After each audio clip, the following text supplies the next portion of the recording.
જોઈ રહ્યા છો ગુજરાતની number 1 news channel news 18 Gujarati. હું છું સિદ્ધાર્થ ધોળકિયા। મહત્વના સમાચાર ગીર સોમનાથના ગ્રામ્ય વિસ્તારમાં ભૂકંપ આવ્યો છે। તાલાલા આસપાસના વિસ્તારમાં ભૂકંપના આંચકા અનુભવાયા છે। આકરી ગરમી વચ્ચે હવે ભૂકંપના આંચકા અનુભવાયા છે। ભૂકંપને કારણે સમગ્ર વિસ્તારમાં અફરાતફરી મચી ગઈ છે।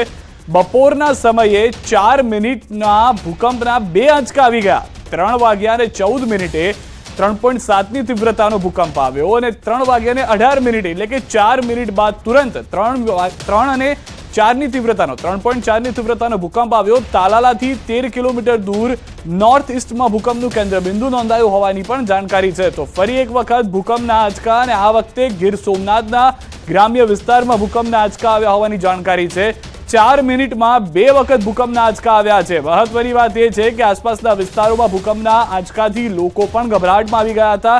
એક તરફ આકરી ગરમીના કારણે તમામ લોકો ઘરમાં કેદ થયેલા હોય છે, જેની વચ્ચે ભૂકંપના આંચકા આવતા લોકો ડરી અને ઘરની બહાર આવી ગયા હતા। જે જાણકારી મળી રહી છે તે પ્રમાણે 4 મિનિટનો અંતરાળ હતો, બપોરનો સમય હતો।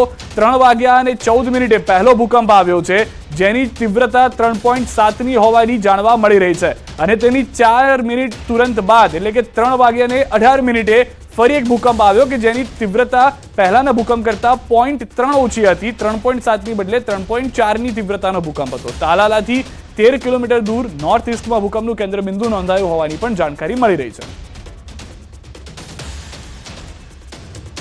દાહોદથી સમાચાર બૂથ કેપ્ચરિંગ મામલે ચૂંટણી પંચ એક્શનમાં આવ્યું છે। સંયુક્ત ચૂંટણી અધિકારીનું નિવેદન પ્રાથમિક તપાસમાં બૂથ કેપ્ચરિંગ જણાય છે। કલેક્ટર અને એસપી સાથે ચર્ચા બાદ લેવાશે નિર્ણય। સમગ્ર મામલે આરઓ પાસેથી રિપોર્ટ મંગાવ્યો છે। બૂથ કેપ્ચરિંગ મામલે 2 લોકોની કરાઈ છે ધરપકડ। પોલિંગ અધિકારી પર થઈ શકે છે કાર્યવાહી। પોલિંગ અધિકારીની દેખરેખ હેઠળ આ સમગ્ર ઘટના ઘટી હોવાની પણ વાત છે। બૂથ કેપ્ચરિંગની જે ઘટના ઘટી છે તેને લઈને રીપોલિંગની માંગ ઉઠી છે।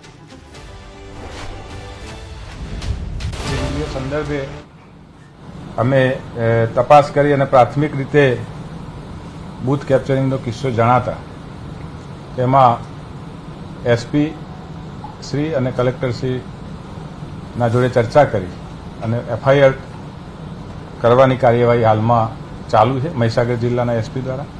તથા જે આરઓ જે છે એ દાહોદના છે, તો આરઓ એમના સ્ક્રુટિની દરમિયાન આ મુદ્દો ચર્ચા કરી અને તેમાં એના મતદાન બાબતે શું કાર્યવાહી કરવી વિડીયો બાબતે એનો નિર્ણયનો અભિપ્રાય આવ્યાથી અત્રેથી યોગ્ય નિર્ણય કરવામાં આવશે। તો બૂથ કેપ્ચરિંગના મામલે કોંગ્રેસ ઉમેદવાર પ્રભાબેન તાવિયાડનું નિવેદન લોકશાહીના અધિકારનું હનન થયું છે। પ્રભાબેન તાવિયાડે કરી રીપોલિંગની માંગ। આરોપીઓ સામે કડક કાર્યવાહી કરવામાં આવે તેવી માંગ પણ કરવામાં આવી છે, સાથે રીપોલિંગની માંગ પણ કરવામાં આવી છે। જો આ રીતે બૂથ કેપ્ચરિંગ થતું હોય તો કઈ રીતે કોઈ એક પાર્ટીના ઉમેદવાર જીતી શકે તેવા સવાલ પણ તેમના તરફથી ઊભા કરવામાં આવ્યા છે, જેના કારણે ફરી એક વખત જે બૂથ કેપ્ચરિંગ વાળા વિસ્તાર છે, જે બૂથ કેપ્ચરિંગ કરવામાં આવ્યું હતું ત્યાં આગળ રીપોલિંગ કરવામાં આવે તેવી કોંગ્રેસ ઉમેદવાર પ્રભાબેને માંગ કરી છે।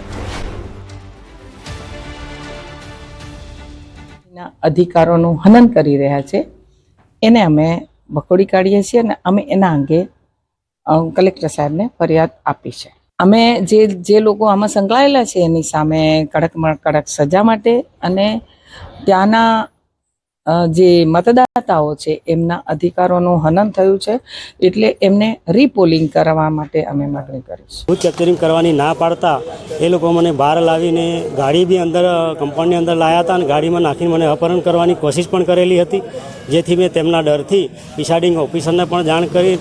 પ્રિસાઇડિંગ ઓફિસરે બૂથ મતદાન તરત બંધ કરી દીધેલું હતું અને પોલીસને પણ જાણ કરીને મેં મહીસાગર જિલ્લા કંટ્રોલ पुलिसने जान करी। तात्कालिक ये लोग तैयारी में पछी पुलिस स्टाफ पण आवी गयो। जांच करने के लिए हम लोग प्रयास कर रहे हैं, तो वहाँ महीसागर के पुलिस तंत्र जो है वो भी अपनी तरफ से प्रयास कर रहा है। वहाँ के डीओ जो है वो भी अपनी तरफ से इसकी चेकिंग कर रहे हैं और हमने भी योग्य जगह पर उसको भेजा है। दोबारा मतदान जो होता है वो कराने का हक जो है वो इलेक्शन कमीशन का है। हम जो भी फैक्ट्स हमारे सामने है वो इलेक्शन कमीशन को भेज देंगे और उसके बाद में कमीशन निर्णय लेगा कि यहाँ पे ऐसा करना जरूरी है या नहीं। તો સંતરામપુરના પ્રથમપુર ગામના બૂથનો વિડીયો છે. ભાજપ નેતાના પુત્ર વિજય ભાભોરે ઈવીએમ કેપ્ચર કર્યું. વિજય ભાભોરે પોતાના સોશિયલ મીડિયા પ્લેટફોર્મ પર આખી ઘટના લાઈવ કરી. અન્ય લોકો સાથે મળી ભાજપ ઉમેદવાર માટે બોગસ વોટિંગ કર્યું. વિજય ભાભોરે બૂથના અધિકારી કર્મચારીઓને અપશબ્દો બોલ્યા. ભાજપ નેતાના પુત્રે બૂથને હાઈજેક કર્યું. ઈવીએમ પોતાના સાથે લઈ જવાની પણ કરી વાત. વિડીયો વાયરલ થતા વિજય ભાભોરે વિડીયો સોશિયલ મીડિયા પ્લેટફોર્મ પરથી ડિલીટ કર્યો.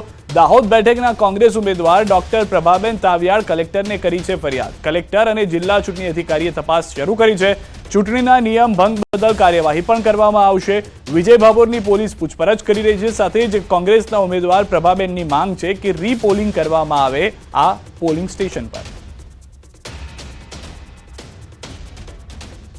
પ્રથમપુર બૂથમાં જે રીતે જે અસામાજિક તત્વોએ બૂથ હાઈજેક કર્યું એવું કહી શકાય અને બધા જ બોગસ વોટ કર્યા છે, ત્યાં અમારા એજન્ટને બહાર કાઢી મૂક્યો હતો. અને ખરેખર આ એક ચૂંટણી પંચ અને લોકશાહી માટે ખરેખર બહુ ખરાબ કહી શકાય એવી પરિસ્થિતિ છે. અમે ચૂંટણી પંચને પણ ફરિયાદ કરવાના છીએ અને સાથે સાથે અમે એવો આગ્રહ કરીએ છીએ કે આમાં કાયદેસરના પગલાં લેવાય અને જે તે સાક્ષી કે જે તે અધિકારીઓ છે ત્યાં પણ એમની સામે પણ એક્શન લેવાય અને ફરીથી એ બૂથમાં મતદાન થાય એવી અમારી વિનંતી છે. વાત કરવામાં આવે તો મહીસાગર જિલ્લાના સંતરામપુર તાલુકાના પ્રથમપુર ગામે ન્યૂઝ 18 ગુજરાતીની ટીમ પહોંચી છે. દ્રશ્યો બતાવી રહ્યો છું કે આ પ્રથમપુર ગામે આ જ ગામની ઘટના છે કે જ્યાં પ્રાથમિક શાળાની અંદર ગત રોજ જે વિડીયો વાયરલ કર્યો હતો, લાઈવ વિડીયો વાયરલ કર્યો હતો અને પ્રથમવાર આવું બન્યું છે કે લાઈવ વિડીયો કેપ્ચરિંગનું જે ઘટના છે તે અહીંયા મહીસાગરના સંતરામપુરમાંથી સામે આવી છે. કહી શકાય કે યુપી વાળી અહીંયા કરવામાં આવી હોય તેવા દ્રશ્યો વિડીયોની અંદર સ્પષ્ટ દેખાઈ રહ્યા છે. વિડીયોની અંદર જાણે પોતાની મરજી હોય તેવી રીતે વિડીયો બનાવી રહ્યો છે અને જે બૂથ કેપ્ચરિંગ છે તે કરી રહ્યો છે. મશીન ઉચકી રહ્યો છે, મશીન ઘરે લઈ જવાની વાત કરી રહ્યો છે, બીભત્સ ગાળો પણ બોલી રહ્યો છે અને જે પોલિંગ બૂથનો સ્ટાફ છે તેને પણ ધમકાવી રહ્યો છે કે મારું જ ચાલશે, વિજય ભાભોરનું જ ચાલશે. આ વિજય ભાભોર અને જે અન્ય જે વિડીયોની અંદર દેખાઈ રહ્યા છે તે પોલીસે અટકાયત કરી લેવામાં આવી છે અને પોલીસે અત્યારે પ્રાથમિક તારણથી તેઓની પૂછતાછ હાથ ધરવામાં આવી છે. મિતેશ ભાટિયા, ન્યૂઝ 18 ગુજરાતી, મહીસાગર. તો મતદાન સમયે થયેલી બબાલનો વિડીયો વાયરલ. વેરાવળના બાદલપરા ગામે બબાલનો વિડીયો વાયરલ થયો. ધારાસભ્ય ભગવાન બારડની સ્થાનિકો સાથે રકઝક. બૂથ બહાર યુવાનો વચ્ચે થઈ હતી બોલાચાલી. યુવાનની બબાલ દરમિયાન ધારાસભ્ય ભગવાન બારડ પહોંચ્યા હતા.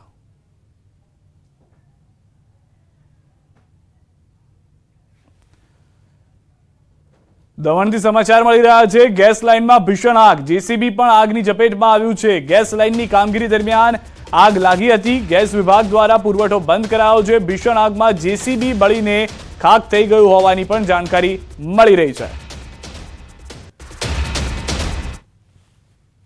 તો દ્રશ્યોમાં આપ જોઈ રહ્યા છો જે આગ લાગી હતી, લીકેજ થયું જેના કારણે આગ લાગી. બાજુમાં જ પાર્ક કરેલું જેસીબી હતું જે પણ તેની ચપેટમાં આવી ગયું. સ્થાનિક લોકો અહીંયા આગળ દોડીને આવી ગયા હતા કારણ કે અનેક સોસાયટીઝ છે કે જ્યાં આગળ લોકો રહે છે. આગ લાગવાની ઘટનાથી અફરાતફરીનો માહોલ થઈ ગયો હતો. ગેસ એજન્સી જે ગેસ કંપની છે તેને પણ જાણ કરવામાં આવી. સુરતમાં મૌલવીની ધરપકડ બાદ ખુલાસા થયા. 1-2 દિવસમાં વધુ માહિતી સામે આવશે. તપાસ એજન્સીઓ સાથે સતત સંકલન ચાલી રહ્યું છે. આ કેસમાં ખૂબ જ મહેનત કરવામાં આવી રહી છે. આરોપીઓના સોશિયલ મીડિયા એકાઉન્ટની તપાસ, આરોપીઓ કેવી રીતે લોગિન કરતા હતા તેની તપાસ કેસમાં મહત્વના પુરાવા હાથે લાગે તેવા પ્રયાસ છે. આરોપીઓના ભારતના છે કે બહારના તેની તપાસ, મોબાઈલ નંબરોની પણ તપાસ થઈ રહી છે. પોલીસ મળતી કડીઓની તપાસ કરી રહી છે. પોલીસને કેટલાક મહત્વના પુરાવાઓ પણ મળ્યા છે. પોલીસ તપાસમાં અન્ય નામો પણ સામે આવી રહ્યા છે. સુરત જિલ્લાના કઠોર, કામરેજ, બલેશ્વરના મૌલવીઓની તપાસ, તડકેશ્વર, કીમ અને કોસંબાના અન્ય મૌલવીઓની પણ તપાસ. लगातार संकलन चालू है. सेंट्रल एजेंसी आप जानते हैं कौन कौन से हैं, तो काफ़ी मेहनत चल रही है उसमें. उन लोगों के सोशल मीडिया अकाउंट्स, वहाँ पर क्या क्या अपडेट्स हैं, उसके थ्रू और कैसे वो सोशल मीडिया में लॉगिन करते थे, कुछ निकल के आए. हमारे कोशिश इसी पे है. उसका जो हैंडलर है इंडिया में है कि बाहर है, वो सही है नाम या गलत है, उनके मोबाइल नंबर क्या है, ये सब पे जांच चल रही है और कुछ जल्दी ही मिलना चाहिए ऐसी हमें उम्मीद है. 1 કરોડના ડ્રગ્સ કેસમાં સુરત એસઓજીએ વધુ 5 આરોપીઓની ધરપકડ કરી છે. પોલીસે 1800 કિલોમીટર પીછો કરીને ડ્રગ્સ કેસના મુખ્ય આરોપી મોહમ્મદ કાશિફને ઉત્તર પ્રદેશથી દબોચી લીધો હતો. પોલીસે વેશ પલટો કરીને સમગ્ર ઓપરેશન પાર પાડ્યું હતું. ત્યારે પૂછપરછમાં કાશિફ મુંબઈથી ડ્રગ્સ લાવીને પેડલર મારફતે શહેરમાં વેચાણ કરતો હોવાનો ખુલાસો થયો છે. સાથે જ અન્ય 5 આરોપીઓના પણ નામ ખુલતા તમામની ધરપકડ કરી લેવાઈ છે. આ કેસમાં અત્યાર સુધીમાં કુલ 6 આરોપીની ધરપકડ કરવામાં આવી છે. મુંબઈના કેટલાક લોકોના નામ પણ સામે આવ્યા છે. આરોપીઓ ડ્રગ્સ બનાવવાનું મટીરીયલ મુંબઈથી લાવતો હોવાનું પણ તપાસમાં ખુલ્યું છે. સુરતના 2 આરોપી ડ્રગ્સ સપ્લાય કરતા હતા, જ્યારે અન્ય 2 આરોપી મુંબઈથી ડ્રગ્સ પહોંચાડતા હતા. સુરત પોલીસ ડ્રગ્સ મામલે મુંબઈ અને સુરત વચ્ચેની ચેઇન તોડવાનો પ્રયાસ કરી રહી છે.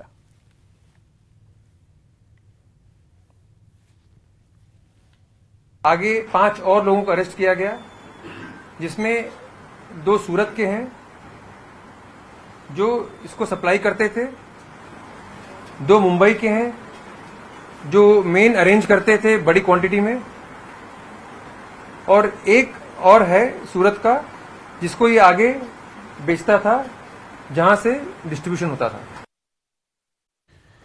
વિરામ બાદ આપનું સ્વાગત છે. દાહોદથી સમાચાર. પોલિંગ બૂથમાં બેદરકારીના મામલે ફરજ પરના કર્મચારીઓને અપાઈ કારણદર્શક notice. Presiding officer, assistant presiding ઓફિસરને નોટિસ, 2 પોલિંગ ઓફિસરને પણ અપાઈ છે નોટિસ. કારણ કે આખું બૂથ કેપ્ચર કરવામાં આવ્યું હતું. આ તમામ મુદ્દાને લઈને જ્યારે ફરજ પર રહેલા કર્મચારીએ ફરિયાદ કરી હતી, ત્યાં સુધી પગલાં લેવામાં નથી આવ્યા. હાલમાં તમામ લોકોને નોટિસ આપવામાં આવી હોવાની જાણકારી મળી રહી છે.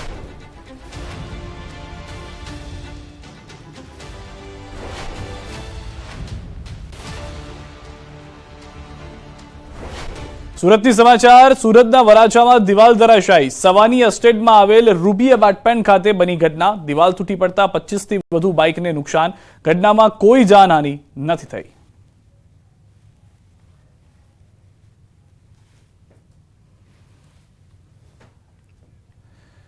અમદાવાદ નજીકના પીરાણા ગામમાં 2 જૂથો વચ્ચે અથડામણ. દરગાહની જમીનના વિવાદમાં થઈ તકરાર. પ્રાંગણના કેટલાક બાંધકામમાં ફેરફાર કરાયો હોવાનો પુનઃ મુદ્દો ઉઠ્યો છે. વિવાદ થયો છે. અગાઉ પણ સર્જાઈ ચૂક્યો છે આ મામલો. મોટો વિવાદ. ગત મોડી રાત્રે 2 જૂથો આમને સામને આવી જતા વિવાદ વકર્યો. પોલીસે અનેક લોકોની અટકાયત કરી છે. પથ્થરમારામાં પોલીસ જવાન પણ ઘાયલ થયા છે. બંને પક્ષના લોકોએ પથ્થરમારો કરાયા, તેની અટકાયત કરી. બંને તરફથી પોલીસ ફરિયાદ કરવામાં આવી છે. આગળની કાર્યવાહી ચાલુ છે. પોલીસ પહોંચે ત્યારે બંને બાજુ ટોળા પથ્થરમારો કરતા હતા. ધોકા હથિયાર સાથે બંને બાજુ લોકો હાજર હતા. હાલ સંપૂર્ણ શાંતિ છે. સમગ્ર પીરાણામાં ગોઠવાયો છે ચુસ્ત પોલીસ બંદોબસ્ત. એસઆરપી જવાન સહિત સશસ્ત્ર જવાનો ગોઠવાયા છે.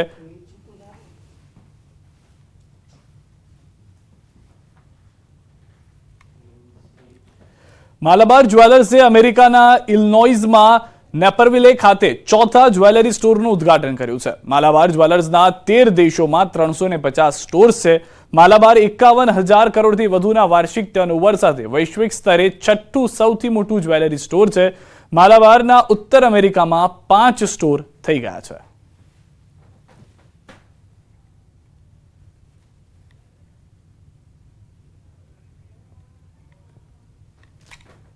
માલાબાર જ્વેલર્સની આ નવી લોન્ચિંગ જોઈ રહ્યા છો. અમેરિકાના ઇલિનોઇઝમાં નેપરવિલે ખાતે 4થા જ્વેલરી સ્ટોરનું ઉદ્ઘાટન. માલાબાર જ્વેલર્સના 13 દેશોમાં 350 સ્ટોર્સ. માલાબાર 51,000 કરોડથી વધુના વાર્ષિક ટર્નઓવર સાથે વૈશ્વિક સ્તરે 6થું સૌથી મોટું જ્વેલરી સ્ટોર થઈ ગયું છે. માલાબારના ઉત્તર અમેરિકામાં જ 5 સ્ટોર આવેલા છે.